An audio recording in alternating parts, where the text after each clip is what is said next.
Hi, peeps. Welcome in.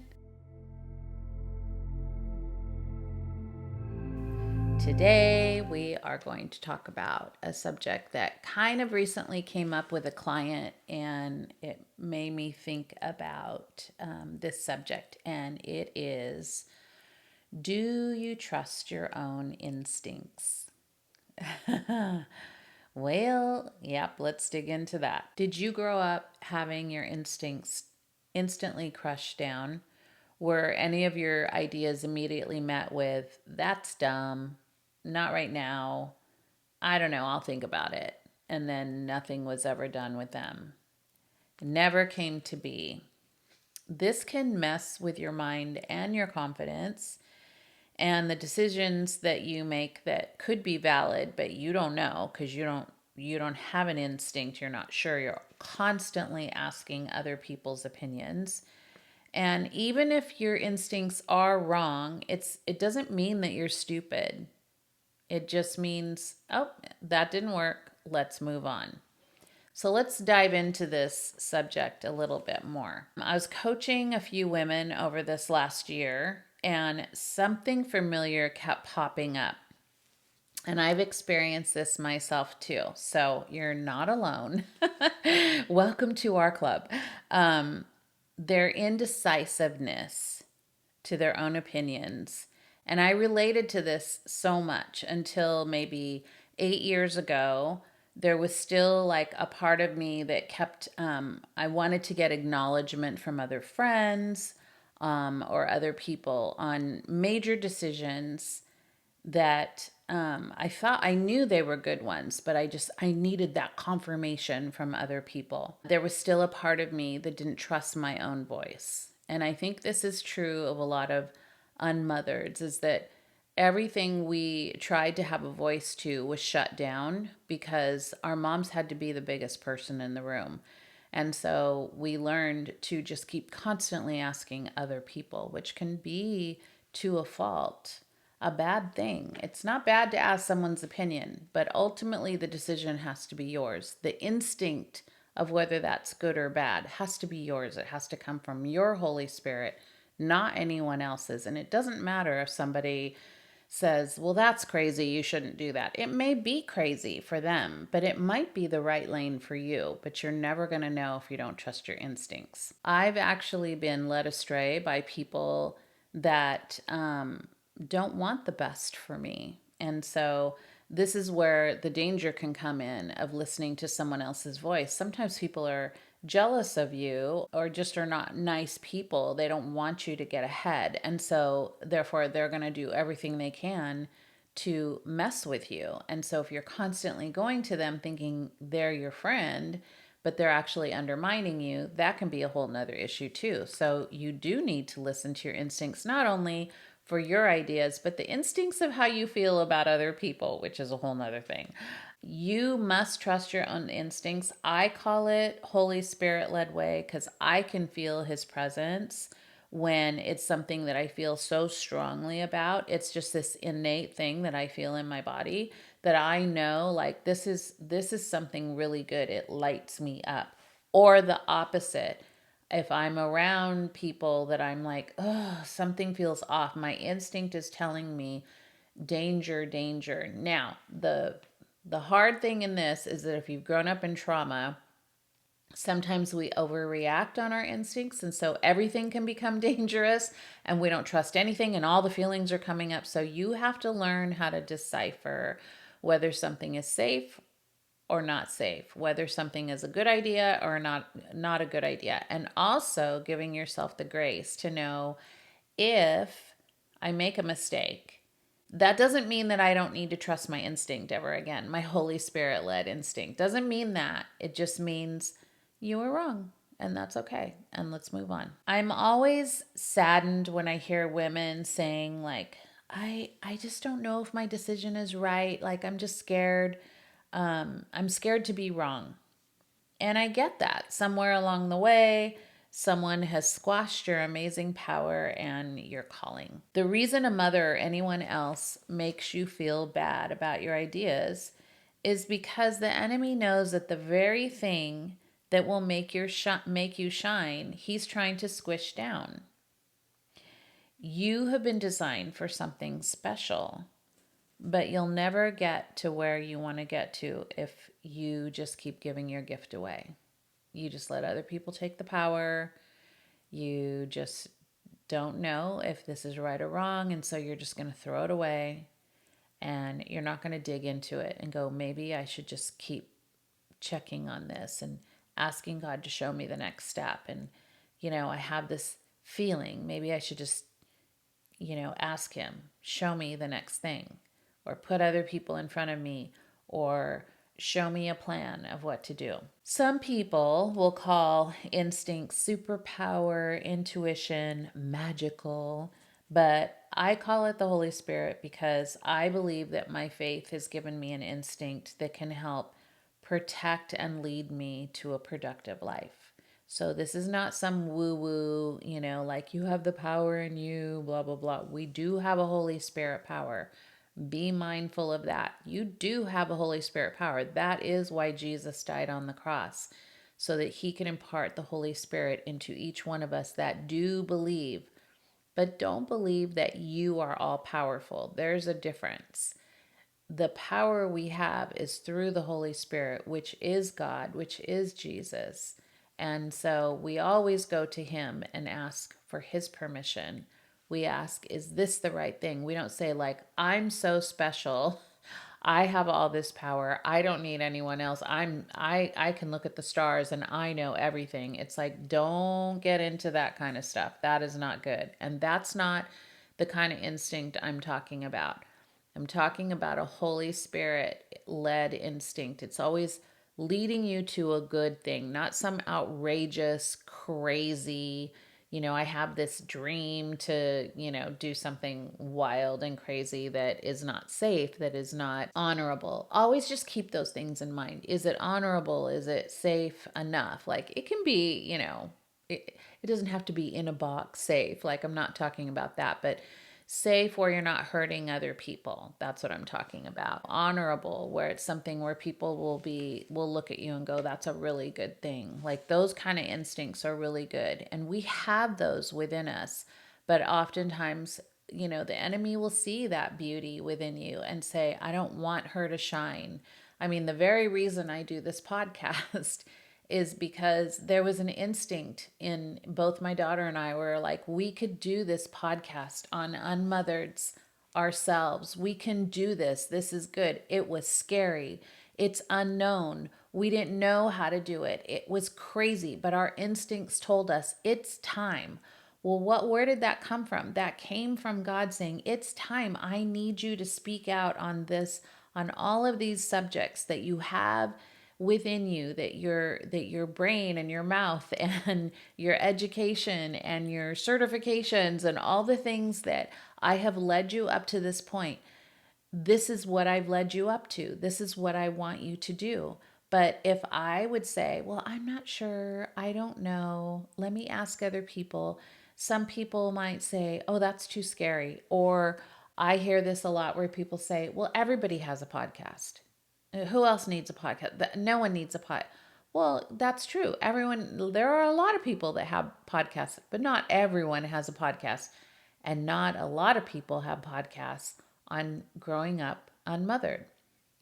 Find your niche, right? Find the thing that lights you up. Know your instincts. Like these are the things that are innately in me that light me up with passion when I think about them. Do I make some mistakes along the way? Sure. There was some things that I had to pivot out of because I thought that was a good road to take. And then I realized, hey, I need to hone this down even closer to what my niche is. And so I think that all of those are educational things to lead you to the next place. But know your instincts. Don't let somebody come and tell you you can't do something when you instinctively know that that was called for you to do this. So one of the many traumas that us unmothered have gone through is having a mom that didn't want us to be bigger than her. If she had narcissistic qualities or tendencies, this is paramount to what the end goal was. She wanted the spotlight on her, and she would do anything to make me feel smaller. So my mom did not like when I started becoming successful. She would come in with these negative comments, and I find that this happens a lot with UnMothered, is that we had special gifts and talents, and our moms recognized that. The enemy recognizes that, came in through our moms and just squashed it down, because God forbid that we had more attention than they did. So we learned to just shut down, be really quiet, be really small, don't use your instincts. Our only instinct we used was to stay alive and survive. That was our instinct. And it took us a while. I would say it took me years and years to figure out that my instincts were really good. I always had a survival instinct. That was always in me. I was a tough girl. I was like survive instinct through that. But I could see along the way that my instincts on humanity, on things that mattered, on relationships, I had no instinctual good plan there. It was just fly by the seat of my pants. And most of the time that didn't work. And I was miserable. And so I had to take a step back and go, what is it that I truly want? Where that instinct is coming up, like, again, what lights me up? What is my passion? What do I really want out of this life? Those are the things that are going to move you to a good place. I would say, from growing up with a mom who always had to take the spotlight and was always bold, the problem with this is that I didn't know subconsciously I was picking those kind of friendships as I got older. I picked friendships they were very extroverted people. They're go-getters, they're bold, I admired them. They were great because they were such a opposite of what I was. I am introverted for the most part. I can absolutely do this. I can go on a stage and talk, but when I'm done, I'm done. Like, I'm peopled out. I don't live for a party. I love a small, intimate gathering. I love being in my home alone with a good book, maybe a little TV, a little warm tea. Like, I'm good that way. I don't need like big, expressive kind of things. I don't need to go out. There was a time when I thought I wanted to do that. I always wondered, why do I always feel so off once I get there? It was because instinctually, I didn't really want to be there, but I didn't know how to hone into that instinct of, like, Phyllis, you're doing that because all your friendships are extroverted people, and they're like, this party's going to be great. You're going to have so much fun. It's going to be amazing. And then I would get there and I would feel so uncomfortable and so awkward. And I'm like, what time is it? I just want to go home. Like, I don't want to be here. And nothing wrong with that. Like, on either end, like, some people that love the spotlight and they love going out and doing those things, great. Instinctually, they know that, but don't let their instincts come into yours. And this is what happened is, growing up with a mom that was very bold like that, I ended up with friendships like that. So you can see where the conflict comes in, is that I'm trying to please these friendships by doing the things they love to do, but I didn't really like doing those things. I like a quieter friendship. Like, if I can find a friend, which I have found a couple of really, really good friends where we can sit on a couch, have a cup of tea, or sit at a kitchen table, have a beautiful, luxurious 3-hour breakfast. We're happy. We love that. It's quiet, it's calm, it's soothing. Instinctually, we love those things. And so I had to learn how to trust my instincts on those kind of decisions, and learn that maybe those friendships can be different kinds of friendships when I'm out and they're there, we have a good time, and that's great. But I don't think those would be friendships on the daily that are good for me, because it rose an anxiety in me that I always had to, like, keep up with them. And I don't really want to keep up with them anymore. And so I have honed down my friendships to just a few people because over the last year and a half, when I went on this whole mental journey, I have discovered that I just really need to live a very peaceful, quiet life. I don't really need to surround myself with 50 million different kinds of friends, and I really don't need to surround myself with super strong personalities because they exhaust me and wear me out. And so, those are some things that you can find instinctually what kind of friendships. Also, with love relationships, what kind of a relationship? Same kind of thing. Do you want someone who's all powerful that's like telling you how you should be and how you should act? Or do you want someone who's going to listen to your instincts and trust them? Mike knows my instincts are right on. He's like, what do you think about this situation? Like, he'll come home and he goes, I have something I need to share with you, and I just need you to listen for 3 minutes, and then I need you to, give me your feedback on that. That is a beautiful thing because it hones into instincts, and then he gets to say, that's what I was thinking too. And so I'm like, so what do you think about your instincts? And then we can bounce each other, our ideas off each other. And, good, bad, or indifferent, like they're not always 100%, but at least we have the trust to know that we trust our instincts within each other. So that's important in a relationship too. We just have to find a happy medium, that's all. And also know it's not a failure if your instinct is wrong. It's just human. Like sometimes we're going to make wrong decisions, no matter what. So, a couple things to cover is ask yourself, is this something that I feel strongly enough to move forward with?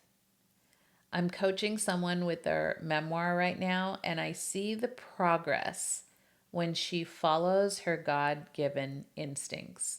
She kept fighting, holding back. And I'm like, dig through, dig deeper. Like, what do you feel? What do you feel?